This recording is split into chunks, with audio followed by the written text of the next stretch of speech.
Hi, this is Rod from Family Roots Farm. For you garlic growers out there, if you've ever dreaded having to crack your hardneck garlic to plant, I've got a fast, easy method that's a real game changer. If you hold your garlic and keep your hand away from the root system and you tap it on the stem will pop through and it's easy to pull your garlic bulbs apart. I'll show you one and then we'll do a close-up.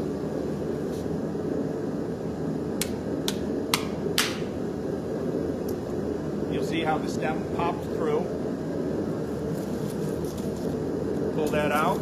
All your cloves are ready just to be separated.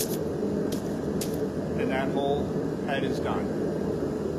We'll do a close-up now so you can see it possibly a little bit clearer. Again, hold your hand away from the root section. Drive the stem into a hard surface. You'll see that it popped up.